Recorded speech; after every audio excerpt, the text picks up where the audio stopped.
सुबह की बात सुनो सरकार में आप सबों का स्वागत है और मैं हूं संतोष सिंह। और इस खास कार्यक्रम की शुरुआत आज हम करते हैं राज्य में फैल रहे महामारी के रूप में। जी हाँ, हम बात कर रहे हैं ब्लैक के नाम से जो कह सकते हैं कि पूरे सूबे को हिला रखा है कोरोना के बाद। जी, ब्लैक फंगस की हम बात कर रहे हैं। और ये ब्लैक फंगस क्यों महामारी का रूप धारण करता जा रहा है, या राज्य सरकार ने क्यों या भारत सरकार ने क्यों इसको एक महामारी घोषित किया है, इसको समझने के लिए हमने आज बिहार के तमाम डॉक्टर, सिविल सर्जन हो या फिर बेहतर प्राइवेट प्रैक्टिस करने वाले डॉक्टर क्या सोचते हैं, उनसे हमने उनकी राय मांगी है। क्या है उनकी राय, काफ़ी महत्वपूर्ण है और हमें लगता है कि हर किसी को ये चीज़ें समझनी चाहिए कि जो कोरोना संक्रमित हैं, हालांकि 95% मरीज जो अभी ब्लैक फंगस से संक्रमित हैं वो कोरोना संक्रमित रहे हैं और उनमें डायबिटिक रहे हैं, वो पहले से कई संक्रमित बीमारियों के वो शिकार रहे हैं। लेकिन इन सब से इतर भी कई ऐसी बातें हैं जिनको लेकर बिहार और देश में पूरी चर्चा चल रही है। इसलिए हमने इस कार्यक्रम को सूबे की बात सुनो सरकार, आम लोगों की राय है कि भाई अब एक कोरोना के बाद एक अलग तरह की महामारी फैल रही है और लोगों में दहशत है, क्योंकि जिस तरीके से मौत हो रही है, आज 200 का आंकड़ा पार कर चुका है बिहार में ब्लैक फंगस का। एम्स और आईजीएमएस में सीट नहीं उपलब्ध है, ये स्थिति है। बर्थ आपने अलग अलग वार्ड बनाया था, वार्ड में जगह नहीं बची हुई है। 200 से अधिक पेशेंट हो चुके हैं, 10 से अधिक पेशेंटों की मौत हो चुकी है। और कहने को तो वैक्सीन मंगाया जा रहा है, लेकिन वैक्सीन इतना महंगा है अभी, 7,000 रुपया एक वैक्सीन का, और एक दिन में 6 वैक्सीन दिया जाता है पेशेंट को। मतलब 42,000 रुपया रोज इस पर खर्च करनी है आपको, इस अगर वैक्सीन को। और ये वैक्सीन अगर सभी, क्योंकि ये बीमारी बहुत कम इंडिया में हुआ करता था, इसलिए हम दूसरे देशों से वैक्सीन आयात करते थे। ये वैक्सीन आज महंगा इसलिए है, केंद्र सरकार ने फैसला लिया है कि हम इस वैक्सीन को बनवाएंगे अपने जो वैक्सीन कंपनी है उसके माध्यम से। तो उस स्थिति में एक वैक्सीन की कीमत 300-400 रुपया रह जाएगा, मैक्सिमम 3,000 तक जाएगा। तो ये तैयारी है, लेकिन इसमें भी वक्त लग रहा है।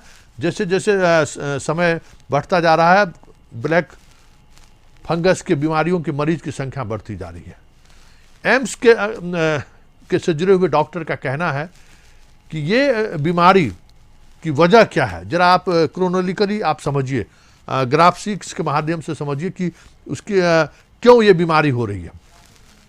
जो लोग कह रहे हैं कि ये कह रहे हैं कि अभी बीमारी की वजह ऑक्सीजन, जो अस्पताल में भर्ती हुए हैं, ऑक्सीजन देने के दौरान जो प्रोटोकॉल है कि ऑक्सीजन का सिलेंडर की सफाई होनी चाहिए, जो पाइप है उसकी सफाई होनी चाहिए, जो मास्क है उसकी सफाई होनी चाहिए, लेकिन इस दौरान ये इस प्रोटोकॉल का पालन नहीं किया गया। और इस वजह से बिहार जैसे गरीब राज्यों में, जहां गरीब हम इसलिए कह रहे हैं कि संसाधन के माध्यम में हम गरीब हैं, कहने के लिए जरूर हम ये कहते हैं कि जीडीपी में हम बिहार देश का सबसे बढ़ता हुआ राज्य है, लेकिन सच्चाई क्या है कि आज भी हम इंफ्रास्ट्रक्चर के मामले में जो भी दावे कर लें, शिक्षा और स्वास्थ्य के मामले में हम देश के सामने फिसड्डी है। जरा सुनिए कि आईजीएमएस के जो डायरेक्टर हैं मनीष मंडल, वो क्या कह रहे हैं इस बीमारी को लेकर। जरा इस पर सुनिए, फिर हम आगे बढ़ेंगे। देखिए, ये तो एक कॉम्प्लिकेशन है कोरोना वायरस का। ये वायरस नहीं है, फंगस है। तो अभी तो हम लोग जानते हैं कि पहली लहर आई, उसका अपना लोगों का सर्दी खांसी बुखार में बीता। दूसरी लड़ाई जिसमें इसके साथ हाई फीवर हो गया और सडन सांस में दिक्कत, ये सबों को तंग करने लगा। और ऐसी दिक्कत कि जो यंगस्टर्स में भी होने लगी। पिछले लहर में ऐसा नहीं था, यंगस्टर्स को नहीं हो रहा था, इसमें यंगस्टर्स इवन बच्चे को होने लगा सांस में दिक्कत। तो इसमें लंग्स को कॉम्प्रोमाइज होने लगा। ये तीसरा जो आया है, ये वायरस नहीं है, ये बैक्टीरिया भी नहीं है, ये फंगस है। तो नॉर्मली ये उसमें होता है जिसमें इम्यूनो कॉम्प्रोमाइज्ड हो, यानी आपकी आत्मरक्षा जो वो कम होती है। कहाँ होती है? जहाँ लोग डायबिटीज़ से पीड़ित हों, ब्लड प्रेशर से पीड़ित हों, किडनी की बीमारी से पीड़ित हों, ट्यूबरक्लोसिस की बीमारी हो, ऐसी बीमारियाँ जो इस कोरोना के साथ में मरीज़ के साथ है, उसमें इम्यूनो कॉम्प्रोमाइज हो जाता है, या HIV हो, हेपेटाइटिस C हो, ये सारी बीमारियां जो है इम्यूनो कॉम्प्रोमाइज करता है। जिसकी शक्ति पहले से ही नहीं हो वैसे मरीज में ये जो बीमारी है वो हो रहा है। अच्छा सर, एक सवाल ये है कि जिस तरीके से कोरोना ने इतनी बड़ी तबाही मचाई और इस तरीके से पूरा देश, पूरी दुनिया इससे जूझ रही है, क्या अब ये वायरस जो कोरोना, जैसा कि आपने बताया कि कोरोना से ही रिलेट होता है और इसमें एक नया, तो ये क्या म्यूटेंट है क्या ये कुछ? नहीं, ये वायरस नहीं, मैं पहले बताइए, ये कोरोना वायरस बीमारी जब होती है उस बीमारी के इलाज में स्टेरॉयड्स की यूज़ होती है ताकि इसको काबू पाया जा सके। तो जब स्टेरॉयड्स की यूज़ होती है तो ये इम्यूनिटी को कुछ न कुछ हद तक कॉम्प्रोमाइज़ कराता है। तो जिसकी इम्यूनिटी पहले से ही कमज़ोर हो, जिसमें इम्यूनोकॉम्प्रोमाइज्ड मरीज पहले से ही हो, जैसे कि मैंने बताया किसी को डायबिटीज़ है या ट्यूबरक्लोसिस है या HIV, ह्यूमनो वायरस करके, ये तीनों बीमारी पहले से हो तो उसकी इम्यूनिटी कम रहती है, वैसे में ये फंगस ग्रो करने लगता है, उगता है एक तरह से कहिए। तो ये उगता कहाँ है? स्पेशली नाक में उगता है। तो यहाँ ये बीमारी कहाँ है? तो फंगस बीमारी नाक के अंदर है। तो जिस नाक से हम हवा ले रहे हैं, सांस ले रहे हैं, उस नाक में पहले से ही वायरस मौजूद है और वो वायरस पहले से ही लंग को इफेक्ट किए हुए है, तो लंग कॉम्प्रोमाइज्ड है। साथ में अगर फंगस हो जाए तो उसकी नली और भी बंद हो जाती है, और इस बंद होने से क्या होता है, सांस की दिक्कत और बढ़ जाती है। लेकिन अच्छा बात इसमें यह है कि इसको इलाज से ठीक किया जा सकता है। ऐसा नहीं कि इलाज से ठीक नहीं, इसको पहचान है कि क्या दिक्कत है। अब ये है कि कुछ लोगों में ये आँख को भी इन्वॉल्व कर रहा है नाक के साथ, जिसका पहला चीज़ है कि लोगों में आँख लाल हो जाना, आँख से पानी गिरना। इसको अमूमन लोग आम चीज़, आदमी साधारण चीज़ समझता है कि धूल से पड़ गया होगा या डस्ट है या कुछ और से हो गया होगा, लेकिन इसको हल्के में नहीं लेना है। आपके चैनल के माध्यम से मैं बताना चाहूँगा लोगों को कि अगर किसी को बुखार है या कोरोना से पहले से पीड़ित है और उसको आँख लाल हो जाए या उसको नाकों में दिक्कत लगे या नाक में लगे कि बंद हो रहा है, तो ये सबसे अर्ली साइन है कि वो डॉक्टर से दिखाएं, इसको हल्के में नहीं लें। ये संक्रमण जो है वो मैंने पहले ही बताया कि ये इम्यूनो कॉम्प्रोमाइज मरीज में होता है। हर मरीज को ये बीमारी नहीं हो सकती है, और ये वायरल बीमारी नहीं है, ये वायरस के साथ एक फंगस बीमारी है जो सुपर इम्पोज वायरस के साथ हो रहा है। कहा जाता है कि इसमें डेथ रेट बहुत ज़्यादा होता है, 50% से ज़्यादा डेथ रेट है इसका। आपको मैं बता दूं कि मरीज है वो सांस की दिक्कत लेके है, तो एक तो सांस की दिक्कत, उसका नाक बंद हो जाए तो सांस बिल्कुल नहीं जा पाता है, वैसे में घातक हो सकता है। अभी तक तो मौत का डायग्नोसिस से नहीं हुआ है। हाँ, नाक बंद होता है तो जिसकी सांस में पहले से दिक्कत हो, जो सांस नहीं ले पा रहा है, फर्ज कीजिए उसका नाक भी बंद हो जाए तो सांस बिल्कुल नहीं ले पाएगा। लेकिन हाँ, अगर जैसे ही दवाई चलने लगती है तो फंगस डाई आउट होने लगता है, और जैसे ही फंगस डाई आउट होने लगता है तो उसकी नाक खुल जाती है और वो सांस ले सकता है। हाँ, कुछ केस ऐसे होते हैं जिसमें दवा भी कारगर नहीं हो पाती है, वैसे में ऑपरेशन की ज़रूरत होती है। ऑपरेशन बहुत बड़ा कोई हाईफाई ऑपरेशन इसमें नहीं है। इसमें आप ये समझिए कि उसका जो नाक का हड्डी है, उस हड्डी में जहाँ फंगस उगा हुआ है उसको एक खरोचने जैसा ऑपरेशन किया, उसको कोरिंग कहते हैं। कोरिंग करने से जो वहाँ पर गंदगी जमी होती है उस तरह से इसको निकाला जाता है, और निकालते ही नाक खुल जाता है। कितना पेशेंट मिला सर? हाँ, यहाँ पर सर कितने पेशेंट मिले? हमारे संस्थान IJMS में अभी तक एक ही मरीज मिला है। मरीज जो है वो मुजफ्फरपुर जिले से 52 ईयर्स ओल्ड लेडी हैं, और वो पहले से ही पीड़ित थी कोरोना।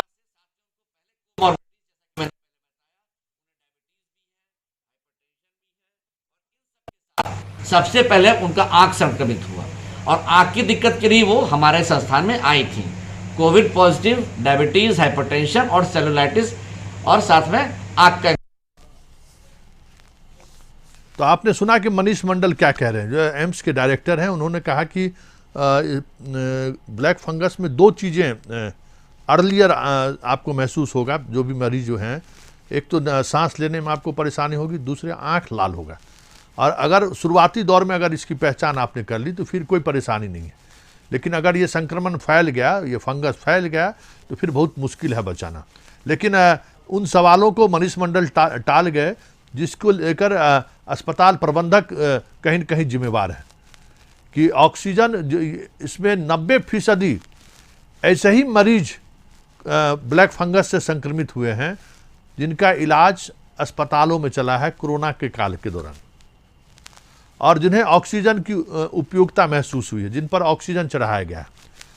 WHO भी कह रहा है कि अगर इस तरह के प्रोटोकॉल का अगर पालन नहीं किया गया, ऑक्सीजन सिलेंडर की सफाई नहीं हुई, ऑक्सीजन पाइप को सैनिटाइज नहीं किया गया, स्टेबलाइज नहीं किया गया, तो फिर ये बीमारी फैलेगी और फिर इसको रोकना काफ़ी मुश्किल होगा।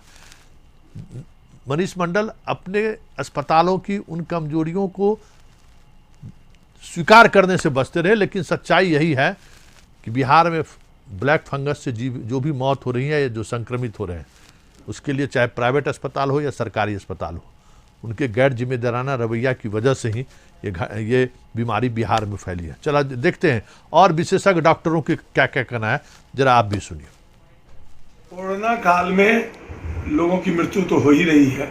आज कोरोना के कोविड-19 के अलावा कोविड-19 के रोगियों को म्यूकोरमाइकोसिस ठीक होने के बाद म्यूकोरमाइकोसिस जैसी बीमारी से ग्रस्त होकर के काफ़ी मौतें आ रही हैं।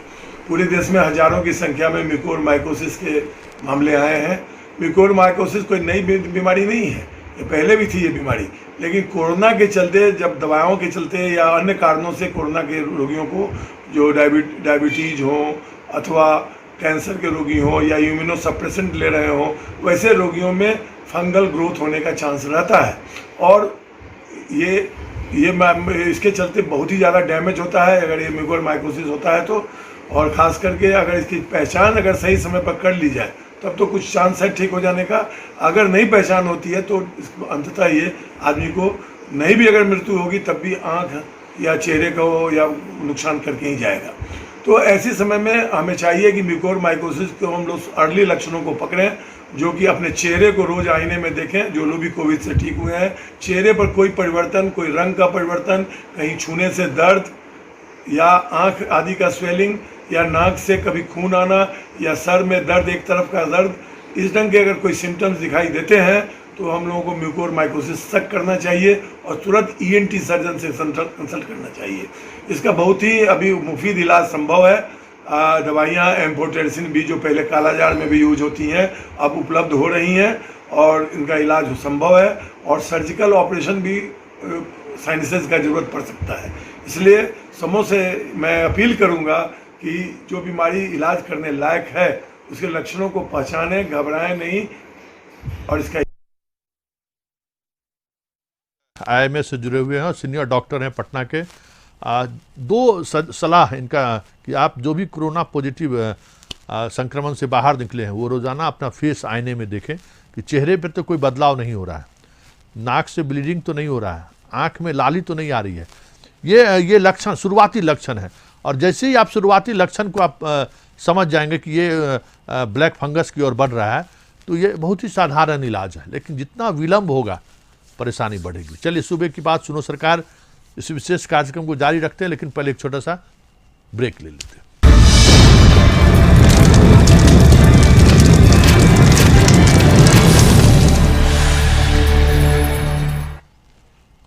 सुबह की बात सुनो सरकार में आप सबों का स्वागत है और हम ब्रेक के बाद डॉक्टर सहजानंद क्या कहते हैं ब्लैक फंगस को लेकर, क्योंकि देखिए ये बीमारी जिस तरीके से फैल रही है ये पूरी तौर पे हमारी जो स्वास्थ्य व्यवस्था है उसकी नाकामी की वजह से। डॉक्टर स्वीकार करने से बच रहे हैं, लेकिन सच्चाई यही है कि 90% पेशेंट वैसे ही पेशेंट है जिनके साथ ऑक्सीजन लगाने वाला जो प्रोटोकॉल है उसका अनुपालन नहीं हुआ है। और ये WHO भी कह रहा है, कई सीनियर डॉक्टर्स भी कह रहे हैं। जरा सुनिए कि सहजानंद जी क्या कह रहे हैं। ब्लैक फंगस का इन्वेंशन सबसे पहले जर्मन पैथोलॉजिस्ट ऑल्कॉप 1885 में किया। लेटर ऑन म्यूकोरमाइकोसिस का नाम 1953 में दिया गया। यह बहुत डेंजरस डिजीज है। इसका मेन कारण देखा गया है जो इंडस्ट्रियल ऑक्सीजन सप्लाई जो हुआ है, ऑक्सीजन का कमी के कारण जो इंडस्ट्री में ऑक्सीजन यूज किया जाता है उसको यूज लोगों ने किया, जो प्योरीफाई नहीं था उसके चलते फंगस ब्लैक फंगस का हुआ। दूसरा कारण देखा गया जो पेशेंट वेंटिलेटर पर बहुत दिनों तक रहे हैं, उनका बच गए, लेकिन वेंटिलेटर पर रहने के कारण उनको ब्लड फंगस हुआ। तीसरा देखा गया है कि जो कोरोना डिजीज से पीड़ित हैं और उनका इम्यून सिस्टम कमज़ोर है, जो वीक है, उनको देखा गया है कि ब्लैक फंगस हो रहा है। बहुत से ऐसे पेशेंट्स हैं जिनको क्रोनिक रीनल फेल्योर, डायबिटीज़ के पेशेंट हैं और उनको कोरोना डिजीज़ हुआ, उनको ब्लैक फंगस हो रहा है। ऐसा भी देखा गया है जो एस्टेरॉयड बहुत दिनों तक लिए हैं, उनको भी ब्लैक फंगस हो रहा है। These are the etiology of black fungus. यदि ब्लैक फंगस आँख में लाली हो जाना, हेडेक होना, आँख से ज़्यादा पानी से लेने लगना, तो आदमी को अलर्ट हो जाना चाहिए। ऐसे एक और देखा गया है कि आमतौर पर जहाँ नमी रहता है ज़मीन में, जहाँ पर देखा गया फूल पौधा वगैरह रहता है, वहाँ भी ब्लैक फंगस पाए जाते हैं। इवन आपके नेजल कैविटी, नोज में भी ऐसे भी नॉर्मल ब्लैक फंगस पाया गया है, लेकिन दर इज हार्मलेस, कोई हार्म नहीं करता है। यदि पेशेंट को लैक्रिमेशन, आँख से ज़्यादा आंसू आना, हेडेक होना, हाई फीवर होना और उनको हिस्ट्री है पहले से कोरोना डिजीज़ का, तो उनको इमीडिएट हॉस्पिटलाइज करना चाहिए। यदि इम्पोर्टेंस बी का हाँ 4 भाई डेली और 18 डॉक्टर सहजानंद ने बड़ी महत्वपूर्ण बात कही है कि आँख से आंसू निकलना ये सिम्टम है, सर में दर्द होना। अगर आप कोरोना संक्रमित रहे हैं तो तुरंत आप डॉक्टर से संपर्क करें। और उन्होंने ये बात स्वीकार की है कि जो फैक्ट्री से जो ऑक्सीजन के सिलेंडर आए हैं, जिसका इस्तेमाल वेंटिलेटर और मरीजों को ऑक्सीजन चढ़ाने में हुआ है, उसका जो प्रोटोकॉल है उसके अनुपालन नहीं होने की वजह से भी सबसे ज़्यादा संभावनाएं उसी पर जताई जा रही है। और स्ट्रेस जो दवा आप ले रहे हैं, वो दवा, कुछ दवाएं ऐसी हैं जो दवाएं फंगस पैदा करती है। अब हम डॉक्टर अखिलेश क्या कह रहे हैं ज़रा ये सुनिए। हम अलग अलग डॉक्टरों की राय आपको सुनाएंगे और इससे एक ओवरऑल ब्लैक फंगस से हम कैसे बच सकते हैं, इस खास कार्यक्रम के सहारे हम यही दिखाने की कोशिश कर रहे हैं। ज़रा देखिए डॉक्टर अखिलेश क्या कह रहे हैं। ब्लैक फंगस एक तरह का फंगस है जो अभी चर्चा में ज़्यादा है, क्योंकि हमारे देश में महामारी फैली है कोरोना की, और कोरोना के मरीज जो ठीक हो रहे हैं उनको ब्लैक फंगस हो रहा है और ब्लैक फंगस से डेथ हो रही है। तो सबसे पहले हमें जानना जरूरी है कि ब्लैक फंगस क्यों उनको हो रहा है।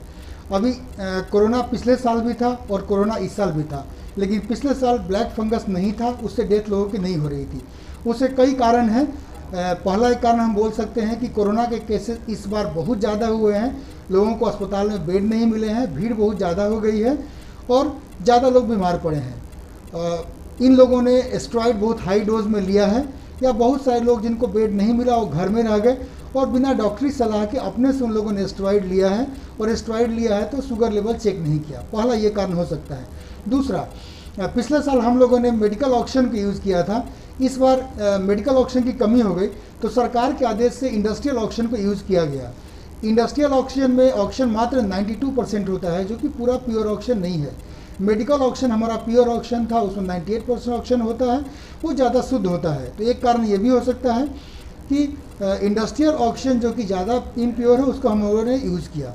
तीसरा, ब्लैक फंगस ऐसे लोगों को हो रहा है जिन लोगों ने एक ही मास्क को बार बार यूज़ कर रहा है, मास्क में नमी रह रही है, या अस्पताल में भर्ती हैं और हेल्थ केयर वर्कर उन मास्क को नहीं बदल रहे हैं, ऑक्सीजन मास्क को नहीं बदल रहे हैं। डॉक्टर अखिलेश ने एक और महत्वपूर्ण बात बताई है, गौर करने वाली बात है कि जिन ऑक्सीजन का इस्तेमाल हुआ क्राइसिस की वजह से, वो इंडस्ट्रियल ऑक्सीजन था और उसमें मात्र 92% ऑक्सीजन की मात्रा है। मेडिकली जो ऑक्सीजन है उसमें 98% है, और ये एक बड़ी वजह है। फिर मास्क का जो जिसके सहारे ऑक्सीजन दिया जाता है, उसमें जो समय के साथ उसको बदलाव आना चाहिए, जो उसको स्टेबलाइज होना चाहिए था, वो नहीं हुआ है, इस वजह से भी ये बीमारियां फैल रही है। मतलब पूरी तौर पे एक गैर जिम्मेदाराना कार्यशैली की वजह से आज पूरा बिहार इस बीमारी के दहशत में है। चलिए हम आपको ले चलते हैं अररिया, जहां अररिया के जो सिविल सर्जन हैं MP गुप्ता, वो क्या कह रहे हैं जरा आप सुनिए। पोस्ट कोविड में जो पेशेंट होते हैं और जिनको कोविड के दौरान हम लोग जो ऑक्सीजन वगैरह देते हैं या मास्क वगैरह लगाते हैं और या जो हम लोग ह्यूमिडिफायर लगाते हैं, उसके बारे में ये संभावना व्यक्त की गई है कि इसको हम लोग बराबर पानी बदलते रहें। इसमें जो है सो स्टेलाइज पानी या मास्क को जो सैनिटाइज करते रहें और इसको बराबर करते रहने से इसकी संभावना घट जाती है। यह एक फंगस होती है म्यूकोरमाइकोसिस, जो कि ये होती है सफ़ेद ही, लेकिन इसका जो लीजन हो जाता है वो जनरली नाक से होता है। नाक से शुरू होते होते आँख में, आँख से आते तो वो और ब्रेन से फिर उसके बाद वो बहुत जगह शरीर में फैल जाता है, जिससे कारण कि अगर समय पर इलाज डायग्नोसिस नहीं हुई तो पेशेंट की मृत्यु हो जाती है। इसकी दवा अभी अवेलेबल हो गई है, लाइपोसोमल एम्फोटेरिसिन B, और वो बहुत कारगर है और वो 10 मिलीग्राम पर बॉडी के हिसाब से वो इन्फ्यूज़ किया जाता है, सुबह शाम करके किया जाता है 10 दिन तक ये दिया जाता है। ये अभी सभी मेडिकल कॉलेज में ये सुविधा हो गई है, इसकी बेड भी बन गई है और इसकी अर्ली डायग्नोसिस ही इसकी जो है वो ट्रीटमेंट में हम लोगों को जान बचाने में ये फ़ायदा होता है। दवा इसकी बहुत सटीक है और बहुत फ़ायदा भी हो रहे हैं और कहीं ऑब्स्ट्रक्शन हो जाने पर फंगस से इसको जो है ये ऑपरेशन करके निकाला भी जाता है। सर सक्सेसफुल हो रहा है, अपने बिहार में अच्छा से हो रहा है और इसको बिहार में इसको एक महामारी घोषित कर दी गई है। मास्क वगैरह भी नहीं बदलने से या हाँ, नहीं मास्क को भी सैनिटाइज करते रहना चाहिए, मास्क को भी चेंज करना चाहिए। एक पेशेंट को दूसरे मास्क नहीं देना चाहिए। ये सब सेफ्टी थोड़ा लेने से, वो प्रिकॉशन लेने से थोड़ा सा ये ठीक रहता है। जनरली ये जिसकी इम्यूनिटी कम होती है या जो पेशेंट को डायबिटीज़ होता है। जी हाँ, सिविल सर्जन साहब हैं, बोलते बोलते बहुत सारी बातें बोल गई कि थोड़ी सावधानी बरतनी चाहिए। एक पेशेंट का मास्क दूसरे पेशेंट को नहीं लगाया जाना चाहिए। इंडस्ट्रियल ऑक्सीजन भी एक परेशानी के कारण है, लेकिन अर्लियर अगर डिटेक्शन हो जाए तो आप इस बीमारी से बच सकते हैं। ये इसलिए स्वाभाविक तौर पे जो भी कोरोना संक्रमित मरीज जो ठीक हुए हैं, जो ब्लैक फंगस के जो प्रोटोकॉल हैं, जो बताया जा रहा है कि इस पर आपको ध्यान देना चाहिए। सिर्फ अर्लियर अगर डिटेक्शन हो जाएगा तो फिर इस बीमारी से भी हम निजात पा सकते हैं। अब चलते चलते हम आपको बांका के सिविल सर्जन डॉक्टर अभय प्रकाश क्या करें जरा ये सुनिए। हम ये कार्यक्रम लगातार जारी रखेंगे और हम आपको ब्लैक फंगस की वजह क्या है, क्या सावधानी बरतनी चाहिए और कैसे आप इससे निजात पा सकते हैं, आज इस कार्यक्रम में आज भी दिखाए हैं। हम लगातार डॉक्टरों का ओपिनियन के साथ हमारी आपकी मुलाकात होती रहेगी, लेकिन चलते चलते डॉक्टर अभय प्रकाश जो बांका के सिविल सर्जन हैं वो क्या कह रहे हैं जरा आप सुन लीजिए। ब्लैक फंगस उन्हीं लोगों पर अटैक कर पाता है जिसकी इम्यूनिटी कमज़ोर होती है, और चूँकि अभी कोरोना का दौर है तो इस दरमियान में लोगों की इम्यूनिटी भी कमज़ोर हो जाती है। और ख़ास करके जो डायबिटीज़ के मरीज़ हैं, जो चूँकि कोरोना अगर उनको हो जाता है तो उस दरमियान में कोर्टिजोन यानी स्टेरॉइड्स का उपयोग किया जाता है। इस कारण से उसका इम्यूनिटी लेवल और भी कम हो जाता है। ये ब्लैक फंगस कोई नई बीमारी नहीं है, पहले भी होता ही था, लेकिन चूँकि अभी जो मास स्केल पर कोरोना हो गया है और इम्यूनिटी लोगों की कमज़ोर हो गई है तो इससे इसका होने का खतरा बढ़ जाता है। तो इसमें बचाव का सबसे वही तरीका है कि अपने इम्यूनिटी को बढ़ाने का कोशिश करें। खास करके अगर डायबिटीज़ है मरीजों को तो वो अपना डायबिटीज़ कंट्रोल रखें, ब्लड शुगर कंट्रोल रखें, चाहे उनको इंसुलिन लेना पड़े तो लें, लेकिन ब्लड शुगर कम कंट्रोल में रखें, तो इससे ब्लैक फंगस होने का खतरा कम हो जाएगा। और ख़ास करके पोस्ट कोविड ख़त्म होने के बाद भी लोग योगा करें, व्यायाम करें, हाई प्रोटीन डाइट लें और सोच पॉजिटिव रखें, क्योंकि सुन करके भी उसको ब्लैक फंगस हो गया, उसको हो गया, इससे भी थोड़ा लोगों की इम्यूनिटी कम हो जाती है। इसलिए उन लोगों पर ध्यान नहीं देना है। लेकिन हाँ, ये ज़रूर ये रखना है कि अगर कोई लक्षण आ जाए, कोई चिकत्ता आ जाए, खास करके कमजोरी, आँख में धुंधलापन, आँख में लाली, तो ये प्रिलिमिनरी लक्षण है। ऐसे जब भी दिखाई पड़े अभी के काल में तो तुरंत डॉक्टरों से सलाह लें। और ख़ास करके जिनको कोरोना हो गया है और डायबिटीज़ है वो बाहर ना निकलें, अगर निकलें भी तो धूल भरे माहौल में ना जाए, खेत खलियान में ना जाएं, हाँ, और वहाँ से आने के बाद अच्छी तरह से पहले अपने हाथ को धोएं, तब फिर अपने फेस को धो लें, तो इस सबसे हम लोग काफ़ी बच सकते हैं। लेकिन लक्षण आने पर तुरंत डॉक्टर से संपर्क करें अपने मन से कोई ड्रॉप वगैरह स्टेरॉइड